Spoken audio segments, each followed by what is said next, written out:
You're listening to episode 58 of Lifestyle Locker Radio with Tiffany Flaten. They're sick of going to doctors on and on and on and never getting anything solved and just taking more medications. And they know, kind of like me, where I was like, Hi, there's I'm got to Dr. be something Josh more. And welcome to the Lifestyle Locker Radio, where we dive into what makes an awesome lifestyle. From relationships to money mindset, nutrition to fitness, emotional health to peak performance, we bring you on an amazing journey to unleashing your human potential. So here's a little bit about our guest, Tiffany Flaten. She's a board-certified and licensed nutritionist. She knows what it's like to be sick and out of the depths of her own health struggles. She has created a nutrition consulting business in order to help other people out of their own struggles with nutrition that focuses on improving symptoms. She is the creator of Rock Bottom Wellness. Tiffany lives in Minnesota with her husband, Steve, and two daughters, Allison and Olivia. So here she is.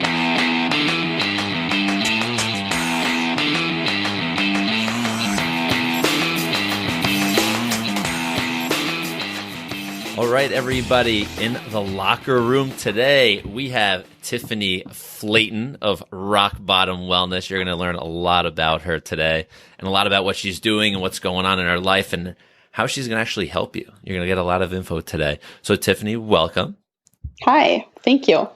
So I'm really excited to have you here. You know, I've been kind of stalking you a little bit over the past week and a half, a little more, and you got a lot of stuff going on. Really neat website.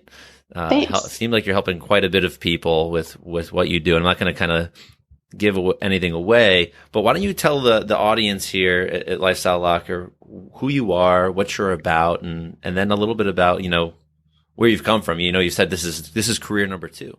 Right. So let's hear that journey. Okay, perfect. So, you know, it goes back, everybody has a story and I don't want to go back way too far and get too much information, but might be kind of boring. But basically, you know, I look back and, you know, hindsight is 20/20. So I look back at myself as a kid and I was kind of sick. I wasn't sickly. No one would ever have known that I was sick. But I always was fatigued. I had headaches, I had sinus issues, allergies, that kind of thing. And it just kind of was, you know, you take over the counters to get you through the day and you just keep going. But it progressed into college and young adulthood. And when I was in college, that's when all of a sudden I really understood that I was really sick and I was really depressed and I was anxious because of being a college student and not really sure what I should do. And I didn't function very well and had just a ton of stress. And that again, just kept continuing on. I, you know, powered through and made it through my undergrad just fine. I mean, it was a struggle, but I did make it through. And eventually as a young adult, I kept, you know, I got my job. I was a teacher at the time and I was the science person. I was the science teacher for 7th through 12th grade in a tiny little school. And so I was pulled in all kinds of directions and I just again, kept feeling sick and tired. I always had something happening and I would go to the doctor and get my thyroid checked because that's what you do when you feel tired. Right. And, you know, and of course it was normal. And so it was just, you know, being told, you know, you're fatigued, you're stressed, you need to not worry so much. It's just kind of this on and on thing where I never got answers. I just got put on different antidepressants and anti-anxieties, and it just kind of happened all the time. And being in the teaching environment with around all these kids constantly, I was sick all the time. I mean, I was prescribed antibiotics for sinus infections 6 times a year. I ended up in the hospital with meningitis. It was just kind of nonstop. But the bottom line, it was just this underlying stress. I know that now, of course, because everybody is stressed in our world and it's normal to be really busy and going all over the place. And we just kind of accept it as normalcy. And then to realize that really does affect your health down the road. You know, like I said, now I know differently. But eventually, moved away. And then my husband and I, and at the time she was about 2 years old, moved to where we live now. And I started another teaching career, in a high school setting where I only had 2 preps. So it's a lot different than teaching all of the sciences. but yet I was even more stressed and more tired and more sick. It was just constant. And again, go to the doctors and you're fine, just take this medication, and never getting to the root cause of my problems. It was so frustrating to me. Eventually, I ended up with a thyroid cancer diagnosis. And in some ways, it was kind of a relief because it explained my symptoms, or so I thought. And I was in the best place. I was at Mayo Clinic.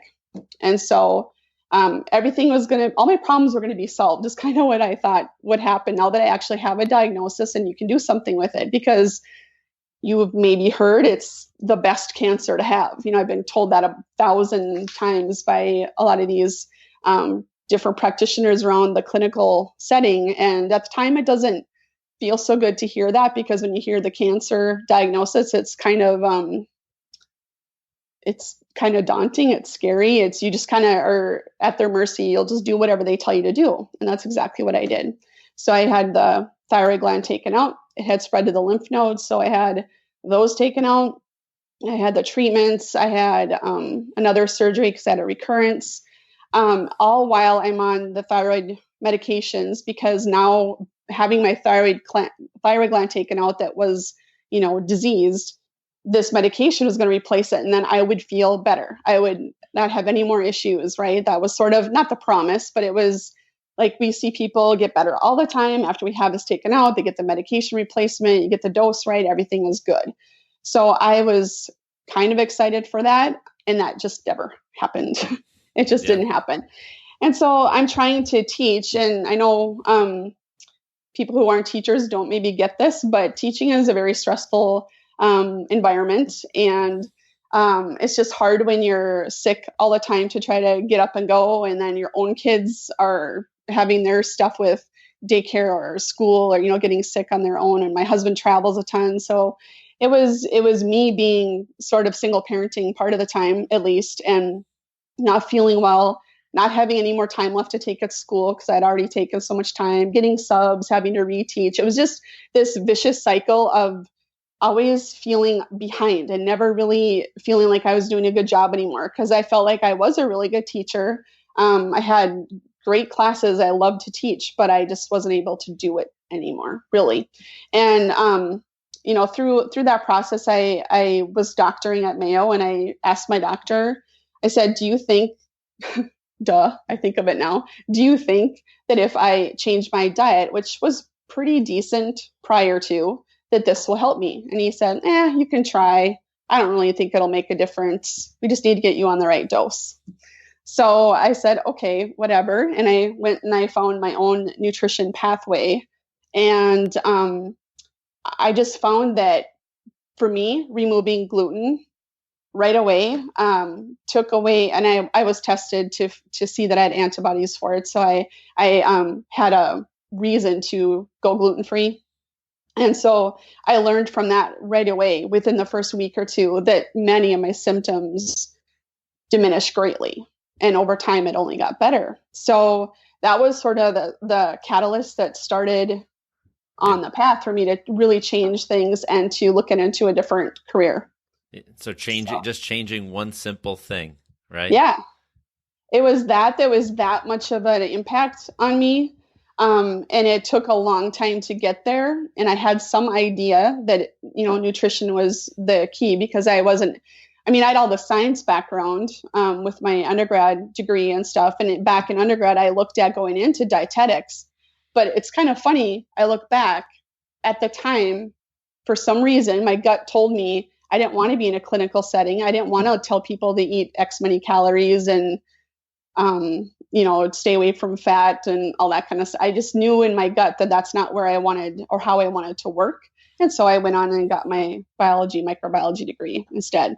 So I understood the science behind that stuff, but never looked at it so much as, regarding my specific symptoms. Yeah. So I mean, there was a major course correction when you started to, from your own crisis to actually starting to help yourself more than maybe even a lot of these other traditional treatments. And I see this every day in my practice as well. Yeah. that people are getting, sick and tired of being sick and tired, and realizing that, the magic pill for every ill is not really an answer. No. The answer comes from within.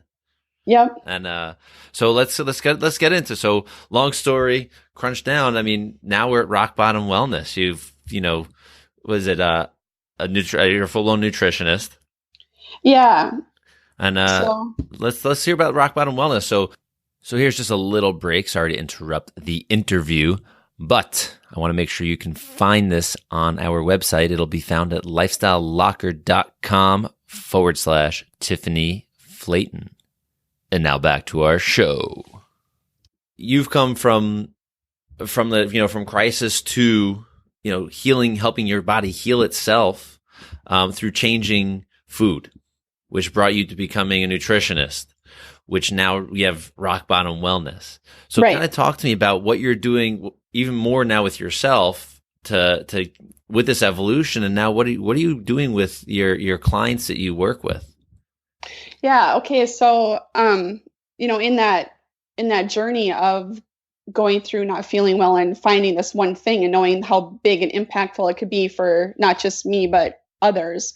In Minnesota, you have to be licensed in order to practice. So I went back to school. I quit my job, went back to school, which was a big leap of faith to do that because I didn't know what I was going to do exactly with it. And, got my master's degree in nutrition and went with that. So then I started my business with the mindset of working with people like me, people who had hit their rock bottom. So hence the name. Yeah, I like it now. People kind of get it. People know what rock bottom is, and everybody's is different, for different reasons. And I feel like with the different things that I have dealt with that all led up to, in my opinion, leading up to a cancer diagnosis, is I hit a rock bottom, but I did in many different rock bottoms. And so I feel like I can resonate with the people that I see in different ways. They may come to me because of colon cancer and they want nutrition to help them get through that process.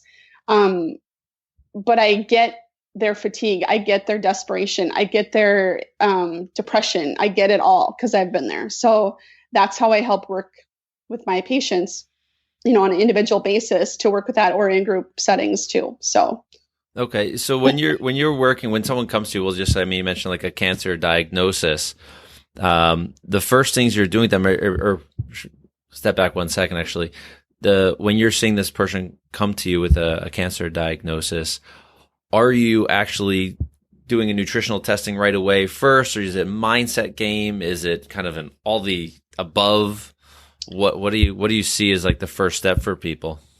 Well, I kind of have to, I go back to my education for teaching, and you have to kind of differentiate the instruction, if that makes sense. So I kind of take it from where the level that they're at when they come to me. So my education to them is sort of determined by their needs. And I kind of shift and guide according to what I know will help them better.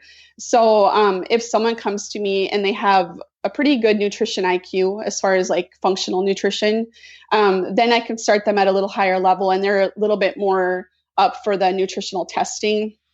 I'm getting to that nutrient level at the nutrients at the cellular level. And then there's some people like the recent cancer person that came to me. It was I just need good basic whole food eating to help me power through whatever the plan that they're on with their oncologist right now. So they're not ready to take on something else or something more extreme, or they're not in the mindset of I need testing at this point because they're already doing so much. So I really have to take it from where they're coming from to me. So. And are you primarily working with people that have those types of, intense, crazy diagnosis that, the medical model has given them, or people coming to you also for different types of things? It seems to really vary. But I would say overall, it's a stress-based adrenal fatigue type of thing. A lot of people come to me they're sick of going to doctors on and on and on and never getting anything solved and just taking more medications. And they know, kind of like me, where I was like, there's got to be something more. I need to follow my plan for what my issue is with my doctor. However, there's more I can do, and they don't know what it is. So they come to me for that. Or in some cases, it's like, this is not as often, but it's the people who come who have a, kind of a dire diagnosis, and there's a lot of fear behind it. And then they come to me for that. But I would say mostly stress, anxiety, and a lot of gut health issues. And then just overall, let's get back to basics with good, healthy, functional foods. Yeah. So then you mentioned adrenal fatigue, and for a lot of people that are listening, this is either a very new word to you, or it's for them, or it's something you're very familiar with. And Tiffany mentioned stress and adrenal fatigue. This is something that plagues society. I practice in New York City. Yeah. So people are getting burned out left and right, and in their lives, period. So would you mind just kind of diving a little bit into like what you're seeing with adrenal fatigue? How is it like manifesting in people's lives? What people can do to kind of maybe do a gut check with themselves, like, wow, am I burning out? Yeah. So I see people who have, I guess you could describe as what we like to put off as normal stress, our normal everyday life. And it floors me, and it shouldn't, because I was there too, is that you have a full-time job, you have some kids, you're running around, you're doing your errands, you're working your business, you're, whatever, it's just normal life. And you might like that job, and you might like what you're doing in your life. And so you don't perceive that as stressful to your body because you mentally like it.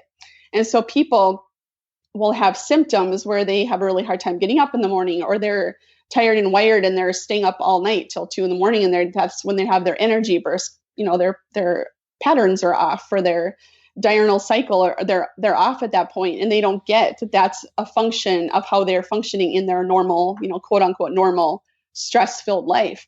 And so I deal with a lot of people like that. And then I deal with people who are like that. And on top of it, when they like to work out, they work out, high intensity all the time, not realizing that, yes, they might get a short burst in of high intensity six or seven times a day, or sorry, 6 or 7 times a week. Be a lot in a day. That would be a lot. I have heard people being almost that crazy with it, but and then what they're doing is exacerbating those stress symptoms on the body. So biochemically, they're going to show up really, really stressed. And so there's some education with that. That's probably 50% of the people that I talk with about stress. The other is probably has to do with stress and blood sugar and stress, however you want to, what comes first kind of thing. So I educate on, balancing the macros so that you can make sure your blood sugars are going to be somewhat in check, because if they're not. Hold for a second. You said macros. So I want to make sure people understand, because we can kind of have this shop talk. And I know maybe like some people in the fitness world understand macros. Okay. Gotcha. So give us like a little mini definition of macros so people know what you're saying when we're balancing macros. Okay. So macronutrients are the big nutrients, the proteins, the carbohydrates, and the fats. Perfect. And so if you can balance those, and that will be different, everybody tolerates things differently. So again, I have to meet them where they, what they're coming to me from, and balance the macros out. That helps to manage stress, directly, indirectly, all across the board. And so those symptoms of, feeling nauseous and headachy and hangry and irritable and all that type of thing, those are stresses on the body, and they happen chronically because people are eating junk, and they're eating the quick fixes and the, detox programs they buy at the grocery store or whatever. And so that's causing more stress on their body. So that's, another big part of the people I work with. Yeah. So you mentioned macronutrients. So I'm assuming, well, actually I know, but there are some things called micronutrients. Yes. So you do dive into that world as well? Absolutely. So micronutrients are the vitamins and minerals, antioxidants, amino acids, all those types of things that help your cellular machinery do what they're supposed to do. And if you don't have the proper levels of nutrients, your functioning is becoming limited. And so I work with people to get to the root cause at the cellular level with their nutrient status and build it up therapeutically for a little while. with the goal. I don't want people to take supplements all the time. I want them to use real food. But it's a process. It's a transition. And, if people really dive deep and they get really focused, you can do a lot of improvements in 4 to 6 months. Yeah. That's really amazing. And I think that's such an important fact that you just said. You really need to get to the root cause, but you also need to get down to the cellular level. Yes. I see myself with patients in my practice that are professional bodybuilders and professional athletes, and I would have to, guess that they probably know the best of the best, but it's scary that they're even some of these professional athletes are taking, stuff from, let's say, like a grocery store protein powder loaded with like such garbage and chemicals, and they're wondering why their body's not responding. They're already better than everybody, but they're not understanding why they can't get that one extra step up. And I'm like, hey, really? Mm-hmm. Do you know? So those micronutrients at that cellular level are so huge for everybody. Yes. And it's fun to educate people when you see their blood panel come back, and they come to me because they're so depressed and anxious. And then you can make a correlation to, B6 or B5 or whatever that's in that bottom end of the transition into making the brain chemicals that make you happy and, satisfied with food or whatever is the problem. I love to make those correlations for people and put the pieces of the puzzle together. And then they have a why to making changes that are going to be lasting.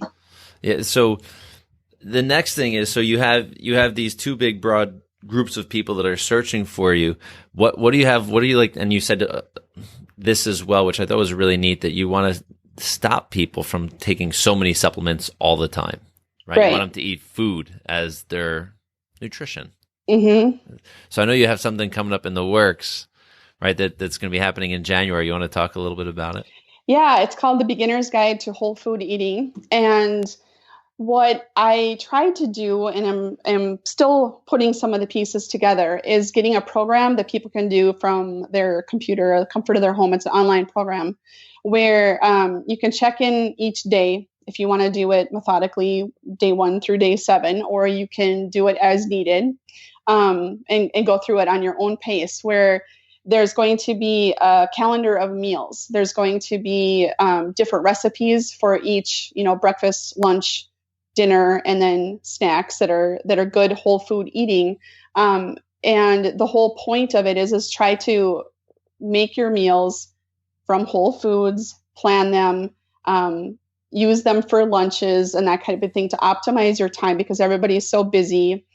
People don't know what to cook or how to cook or what even whole foods living is, or, eating mostly real food. And so it's sort of a transition. I call it a beginner's guide, but really it's for people who even, either they don't have a clue what whole foods are, or they have been eating pretty well, but need just some more ideas and more strategizing and planning for their family and their time and their meals to make sure that they're healthy. That's great. And it also sounds like you said, you see a lot of stressed people. Yes. I think this guide really is also a de-stressor. Yes. Right. Yes. One of the things I was thinking is because I'm going to have a pre-enroll time period. It's going to open up January 7th. And because that's resolution week, right? January 7th. And so I have a pre-enroll period. And my thought is people can just enroll, after the holidays, whatever, knowing that in January they have a good sound plan that they can just dive into when it's time, and it works for them, and they're ready to go. It's not complicated. You just have to shop. You do have to prepare some food, because eating real foods does take a little more time than, something out of a box. But it just kind of will set you up in the mindset that you're going to be making good choices and learn how to do that, and then evolve from that and just transition into your own life and your tastes and stuff. Mm-hmm. So just in the world of stress, so that's really cool. But in the world of stress, if you wouldn't mind, because I know people are probably thinking this, all right, she's a nutritionist. She has come like this crazy long journey from a cancer diagnosis to healing herself and, where you are today. what foods, if you were to, give a couple foods that will say, yes, you should definitely eat these on a pretty regular basis. Mm-hmm.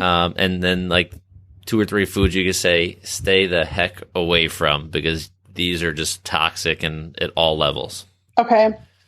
The foods that you should include more, this is not going to be any crazy enlightened, information and it shouldn't be for anybody, is you need to get in more fruits and vegetables, right? You need to get the antioxidants for them, all the different colors. If you go into the grocery store and you look at all the different colors that are there, those mean something. They mean something with nutrient status. And so you need to, add more and more of those to your diet and just work on them. You can eat vegetables for breakfast. There's not a law against eating vegetables at breakfast time. But we're so, standard American diet is trained to eat cereal and toast or whatever. So, that's the type of thing that I would say everybody needs to add more to. People that I see, even people who are, what I would call have a higher nutrition IQ, they're not eating enough fruits and vegetables. So for sure. Are there specific ones that deal or help your body deal with stress better?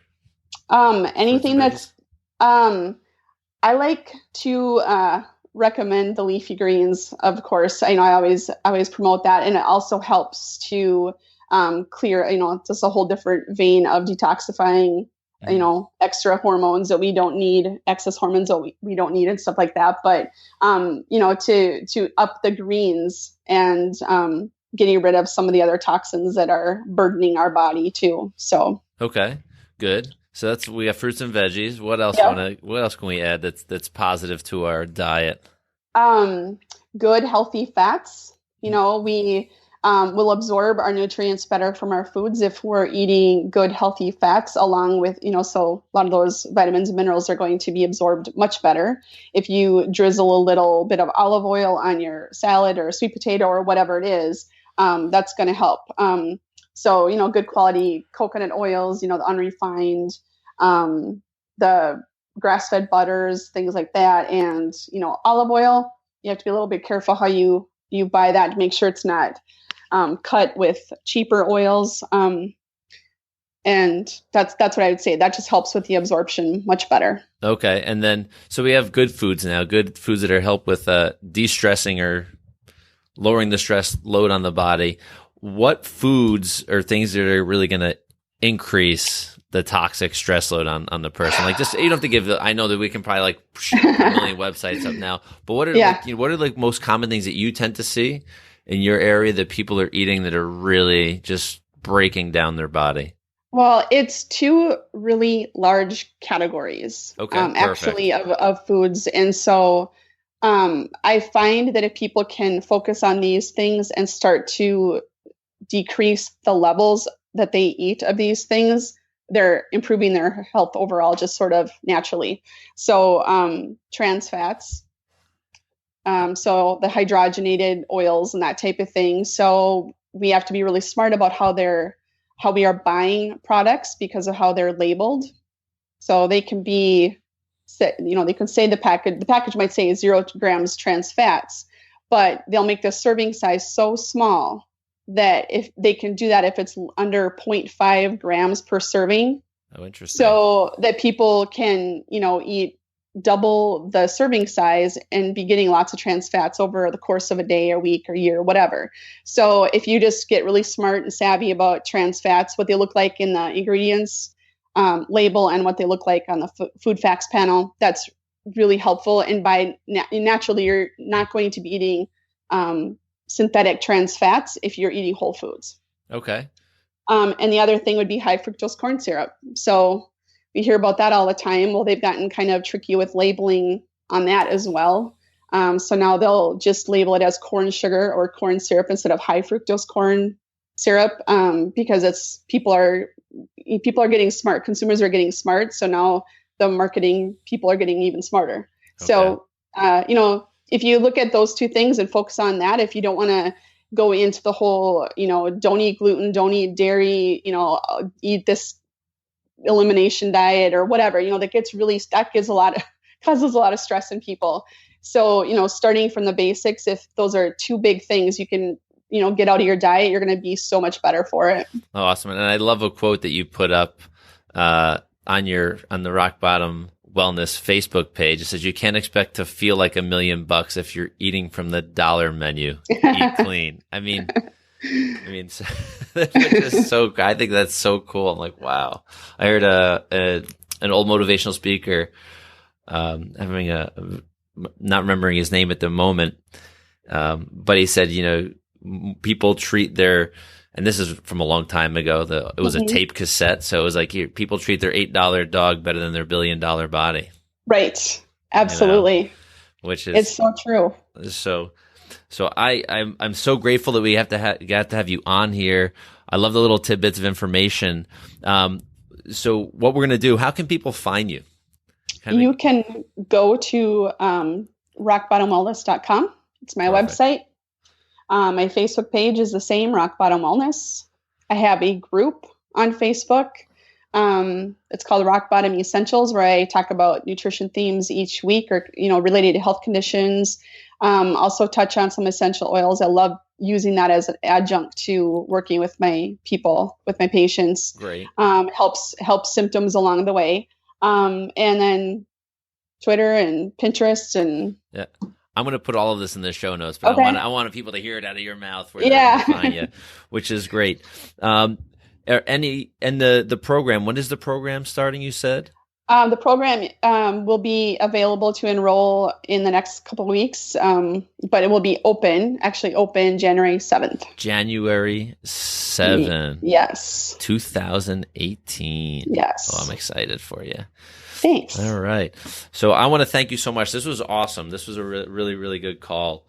Thanks. I appreciate it. Well, I appreciate you, and everybody from Locker Nation here will appreciate you as well, because they're going to get some really good rock bottom right tips on their health and well-being. Right. That's what we're about here at Lifestyle Locker, and perfect. You fit the mold, baby. I appreciate it. Awesome. So we were going to get off the call here. Okay. And I'll talk to you soon. Okay. Thanks for having me. You are very welcome. Okay.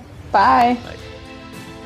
So there you have it, folks. Tiffany Flaten of Rock Bottom Wellness, coming out of Minnesota. I hope you liked her. She's pretty cool, right?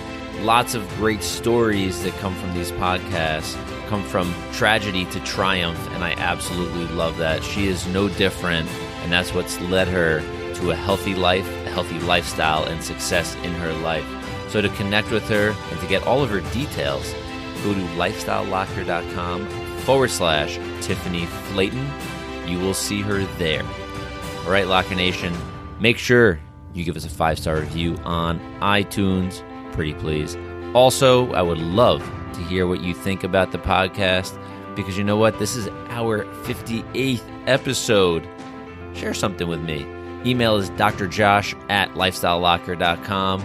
You can find me on Instagram at Dr. Josh Hant and on Twitter at Dr. Josh Hant. All right, y'all. Peace out. Have an awesome day. Bye-bye.